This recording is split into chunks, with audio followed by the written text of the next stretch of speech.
हज़रत यूनुस अलैहिस्सलाम का वाक़या अल्लाह पर अटूट भरोसे और तौबा माफ़ी की ताकत का एक बेहतरीन उदाहरण है। उन्हें जुन्नुन मछली वाला भी कहा जाता है। यहाँ उनके वाक़े के मुख्य पड़ाव हैं। एक, अपनी कौम से नाराज़गी। हज़रत यूनुस अलैहिस्सलाम को निनवा मौजूदा इराक की कौम की तरफ भेजा गया था। उन्होंने सालों तक अपनी कौम को अल्लाह की इबादत के लिए समझाया, लेकिन कौम ने उनकी बात नहीं मानी। हज़रत यूनुस अलैहिस्सलाम गुस्से में आकर और ये सोचकर कि अल्लाह का अज़ाब आने वाला है, अपनी कौम को छोड़कर चले गए। अभी उन्हें अल्लाह की तरफ से जाने की इजाज़त नहीं मिली थी। 2, दरिया का सफ़र और कश्ती। वे एक कश्ती में सवार हो गए। बीच समंदर में तूफान आया और कश्ती डूबने लगी।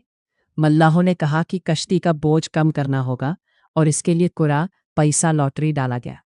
3 बार कुरा डाला गया और तीनों बार हज़रत यूनुस अलैहिस्सलाम का नाम निकला। मजबूरन उन्हें समंदर में डाल दिया गया। 3, मछली का पेट। अल्लाह के हुक्म से एक बहुत बड़ी मछली ने उन्हें निगल लिया। अल्लाह ने मछली को हुक्म दिया था कि नूह की हड्डी को नुकसान पहुंचाना और ना ही उसके मांस को खाना, क्योंकि वो तेरा रिस्क भोजन नहीं है।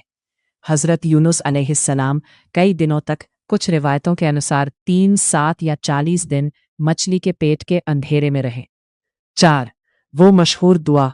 मछली के पेट के अंधेरे और समंदर की गहराइयों में उन्होंने अल्लाह को पुकारा। उनकी वो दुआ कुरान में मौजूद है जिसे आयत करीमा कहा जाता है। ला इलाहा इल्ला अंता सुब्हानका इन्नी कुन्तु मिनज़ ज़ालिमीन। ला इलाहा इल्ला अंता सुब्हानका इन्नी कुन्तु मिनज़ ज़ालिमीन। तेरे सिवा कोई माबूद नहीं, तू पाक है, बेशक मैं ही कसूरवार हूँ। 5, निजात और कौम की तौबा।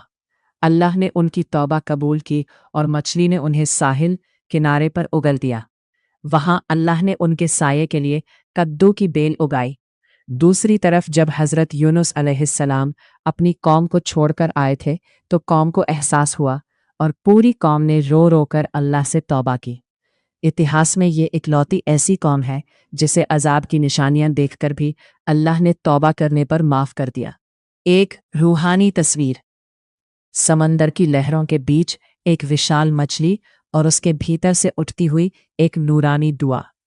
क्या आप चाहेंगे कि मैं हज़रत यूनुस अलैहिस्सलाम के इस वाक़े की एक इमेज जनरेट करूं, जिसमें मछली उन्हें समंदर के किनारे उगल रही हो या वे मछली के पेट में दुआ कर रहे हो?